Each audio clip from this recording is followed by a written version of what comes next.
So guys, आज के इस वीडियो के अंदर हम बात करने वाले हैं थॉमस ग्रे के work and Elegy written in Country Churchyard के क्वेश्चन एंड आंसर्स के बारे में। तो आज के इस वीडियो के अंदर हम इस चैप्टर के इंपॉर्टेंट क्वेश्चंस की बात करेंगे, ऐसे क्वेश्चंस जो कि उठकर के एग्जाम के अंदर आपसे पूछे जा सकते हैं। तो चलिए बिना टाइम वेस्ट किए शुरू करते हैं वीडियो को।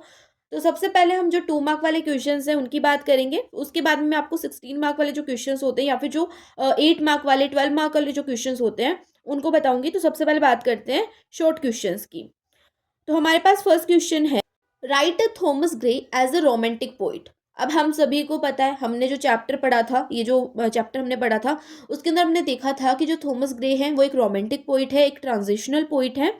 तो हमें बताना है कि वो कैसे हैं, यानी कि हमें कैसे पता चला कि वो एक ट्रांजिशनल पोइट है या फिर वो एक रोमांटिक पोइट है। ऐसे क्वेश्चन पूछे जा सकते हैं।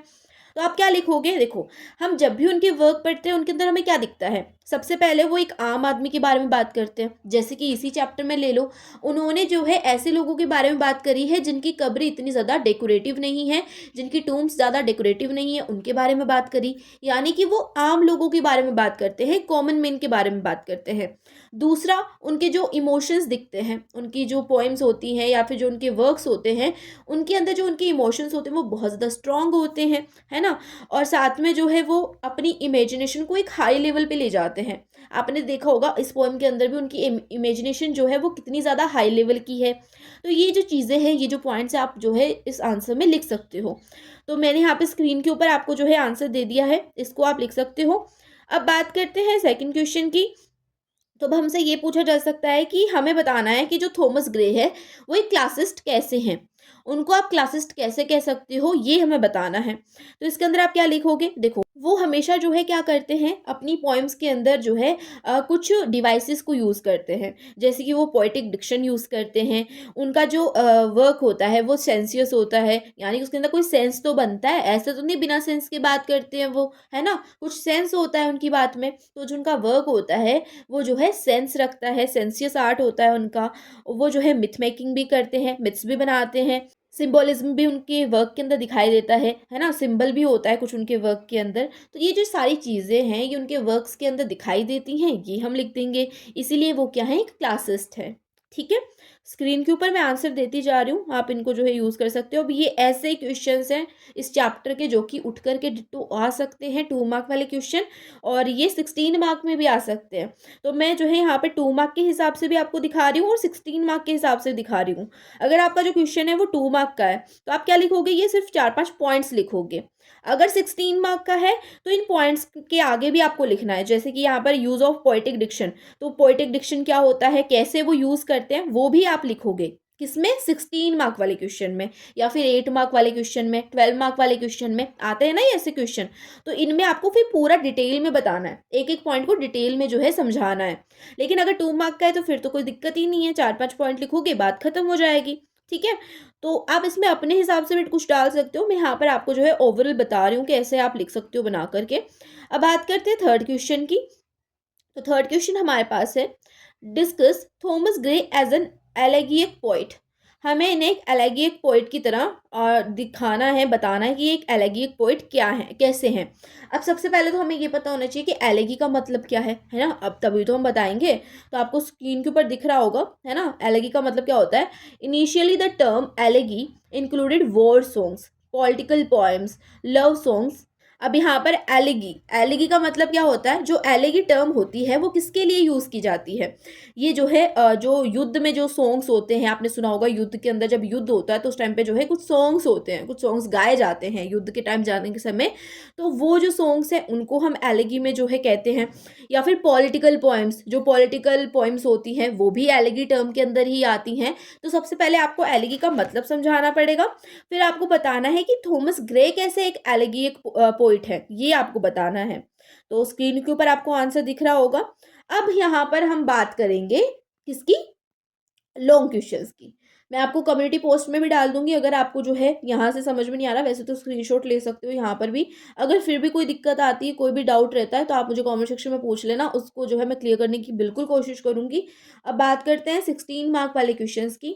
तो 16 मार्क वाले क्वेश्चन में तो भाई सबसे जो फेवरेट क्वेश्चन है ना कोटा यूनिवर्सिटी का, वो ये है कि यहाँ पर आपसे जो है पूछा जाएगा क्रिटिकल एप्रिसिएशन। कोटा यूनिवर्सिटी की बात कर लो, चाहे दूसरी यूनिवर्सिटीज़ की बात कर लो, चाहे शेखावटी की बात कर लो, चाहे राजस्थान की बात कर लो, कोई सी भी यूनिवर्सिटी ले लो, सारी की सारी जो यूनिवर्सिटीज़ हैं उनका एक फेवरेट क्वेश्चन होता है क्रिटिकल एप्रिसिएशन। आपके जितने भी चैप्टर सिलेबस के अंदर है, इनका क्रिटिकल एप्रिसिएशन आपको पता होना चाहिए, क्रिटिकल एनालिसिस आपको पता होना चाहिए। अगर आपको पता है तो बहुत अच्छी बात है, अगर नहीं पता है तो पता कर लो, क्योंकि ये जो क्वेश्चन होता है ये ज़रूर बनता है, 100% बनता है। तो इसको तो करके ही जाना है। क्रिटिकल एप्रिसिएशन आपको हमेशा पता होना चाहिए। आपने देखा होगा, अभी आपने फर्स्ट सेमेस्टर के एग्जाम दिए हैं, सेकंड सेमेस्टर के एग्जाम दिए हैं, एक क्वेश्चन तो क्रिटिकल एप्रिसिएशन का या एनालिसिस का आता ही आता है। तो यहाँ पर आपसे फर्स्ट क्वेश्चन ये पूछ सकता है, write a critical appreciation of Gray's elegy written in a country churchyard. हमें क्या करना है, यहाँ पर क्रिटिकल एप्रिसिएशन करना है इस पोएम का। तो कैसे करोगे, स्क्रीन के ऊपर दिख रहा है। सबसे पहले हम इंट्रोडक्शन लिखेंगे, फिर हम ये बताएंगे कि पोइट ने क्या बताने की कोशिश की, फर्स्ट स्टेंजा के अंदर उन्होंने क्या चीज़ें दिखाई, है ना। फिर उसके बाद में हम बताएंगे कि उनका क्या इंटरेस्ट था वहाँ पर, कैसे उस चर्च के अंदर जाकर के वो एकदम से शांति से वहाँ पे बैठ गए, क्या क्या चीज़ें उन्होंने देखी, क्या क्या चीज़ें उन्होंने फील करी, वो सब आपको बताना है। फिर उनकी इमेजिनेशन क्या थी, उन कब्रों को देखने के बाद में, उन टूम्स को देखने के बाद में उन्होंने क्या इमेजिनेशन करी, फिर वो आप बताओगे। तो बस यही करना होता है, ज़्यादा कुछ होता नहीं है। फिर लास्ट में आप एक कंक्लूजन दे दो, बात खत्म। क्रिटिकल एप्रिसिएशन बस यही होता है, ठीक है। फिर आप जो है इनका पोएम का वो बता देना कि पोएम कौन से उसमें लिखी गई है, कौन सा पेंटामीटर यूज़ हुआ है पोएम के अंदर, इतना सा बताना है, बाकी कुछ नहीं है। अब बात करते हैं सेकंड क्वेश्चन की। तो सेकंड क्वेश्चन हमसे पूछ सकता है कि आप थॉमस ग्रे, आपने पढ़ा है थॉमस ग्रे के बारे में, तो पढ़ा ही होगा, उनकी पोएम पढ़ी तो आपने उनके बारे में पढ़ा होगा। तो थॉमस ग्रे को आपको एक तरह से बताना है, उनको जो है एक्सप्लेन करना है कि वो कैसे इंसान थे, उनकी पर्सनालिटी कैसी थी, उनके इंटरेस्ट क्या क्या थे, ये चीज़ें आपको बतानी है। तो उसमें क्या करोगे, सबसे पहले आप उनका इंट्रोडक्शन दोगे, उनके एक दो वर्क लिख देना कि इन्होंने ये वर्क भी लिखा है, इन्होंने ये वाला वर्क भी लिखा है। सबसे पहले तो आप ये एलिगी रिटन इन कंट्री चर्चयार्ड, ये वर्क उनका है, और इन्होंने उस वर्क के अंदर क्या क्या बताने की कोशिश करी, कैसे जो है उन्होंने जो है हर एक चीज़ को क्लासीफाई करा, वो आप लिख देना। उसके बाद में एक और वर्क उनके याद कर लो कि ये वर्क भी उन्होंने लिखा है, तो उसके बारे में थोड़ा सा बता देना, ठीक है। अब ये जो वर्क हम पढ़ रहे हैं हमारे सिलेबस के अंदर, ये जो एलिगी रिटन इन कंट्री चर्चयार्ड है, ये कब पब्लिश किया गया था, कहाँ पर पब्लिश हुआ था, इतनी सी छोटी मोटी नॉलेज आप रख लो थोड़ी बहुत। इससे क्या होता है, आपका जो आंसर होता है उसका वेटेज ज़्यादा हो जाता है। यानी कि जो इम्प्रेशन है, जो चेकर होगा उसके ऊपर जो इम्प्रेशन होगा आपका, वो बहुत अच्छा पड़ेगा। आपकी आंसर शीट को ही देखेगा, वो आपका चेहरा थोड़ी ना देख रहा है। तो आंसर शीट को देखेगा, जब आप ऐसी चीज़ें जो है यहाँ पे नोट करोगे आंसर के अंदर, तो वो जो है एक तरह से इम्प्रेस होगा आपसे, उसे लगेगा कि हाँ बच्चे ने तो कुछ पढ़ा है, ठीक है। तो ऐसी सी चीज़ें जो है आपको नोट डाउन करनी है अपने आंसर के अंदर। अब ये आपके ऊपर डिपेंड करता है कि आप आंसर को कैसे बड़ा दिखाते हो। जैसे कि आप सबसे पहले क्या करो, जितने भी पॉइंट्स हैं, जैसे कि यहाँ पर मैन कैरेक्टरिस्टिक मैंने बताए हैं, melancholy notes, his classical style, sweet poetic music, romantic imagination, his love for nature, a great poet artist. तो सबसे पहले इनको लिख दो एक साथ, है ना, एक एक लाइन में लिख दो। उसके बाद में एक एक पॉइंट को उठाओ, उसे अच्छे से एक्सप्लेन करो, पेज अपने आप भर जाएगा, ज़्यादा जो है करने की ज़रूरत ही नहीं पड़ेगी। पेज भरना बहुत आसान है। अब कई बार तो बच्चे कहते हैं कि दीदी 16 नंबर का क्वेश्चन है, 4-5 पेज भरने, हमारे तो भरते नहीं है इंग्लिश के एग्जाम के अंदर। तो कैसे नहीं भरते, टेक्निक को यूज़ करो आप, जैसे मैं बता रही हूँ, अगर वैसे करोगे तो पेज आराम से भरेगा। और मैंने जो पहले आपको जो है वीडियोस बना करके दी थी, वहाँ पर मैंने आपको टेक्निक भी बताई थी कि पेज कैसे भरना है। तो अगर आप मेरे जो है पहले से ही मेरे साथ जुड़े हुए हो, अगर मेरे साथ कनेक्ट हो, तो आपको पता ही होगा।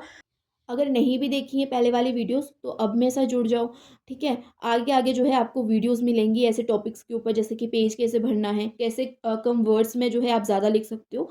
तो वो सारी चीज़ें जो है, वो सारी टेक्निक्स जो हैं, वो मैं आपको बताती रहूँगी चैनल के ऊपर। तो जो आप चैनल से कनेक्ट हो जाओ, अपनी सारी की सारी जो जिम्मेदारियाँ हैं मुझ पे छोड़ दो, ठीक है, एकदम से शांत मन से। बस चैनल पे जो वीडियोस आती हैं उनको देखते रहो, आपका काम बन जाएगा, ठीक है। और जो इम्पोर्टेंट क्वेश्चन है, ये तो मैं चैप्टर वाइज आपको इम्पोर्टेंट क्वेश्चन की वीडियो दे रही हूँ।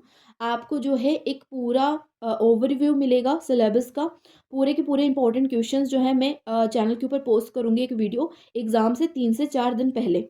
तो चैनल पे विजिट करना है, उस वीडियो को देख कर के जाना है। फिर से कह रही हूँ, देख कर के जाना है, क्योंकि पिछली बार सेकंड सेमेस्टर के जिन बच्चों ने मेरे से पढ़ाई करी थी सेकंड सेमेस्टर के अंदर, उन्होंने जो इंपॉर्टेंट क्वेश्चन की वीडियो देखी थी वही डिट्टो क्वेश्चन उठ कर के एग्जाम के अंदर आए थे। तो इस बार जो है बिल्कुल भी रिस्क मत लेना, जैसे ही वीडियो आएगी फटाफट से देखना है, ठीक है, और उन क्वेश्चंस को करके जाना है, ठीक है, अच्छे से जो है उन क्वेश्चंस को करके जाना है। अब मैं हवा में नहीं बोल रही हूँ, ठीक है, हवा में बिल्कुल भी नहीं बात कर रही मैं, जो भी कह रही हूँ वो सही है एकदम से। तो देख करके जाना है वीडियो को, ये नहीं कि दीदी ने बोल दिया तो हमने एक कान से सुना दूसरे कान से निकाल दिया, ऐसे नहीं है।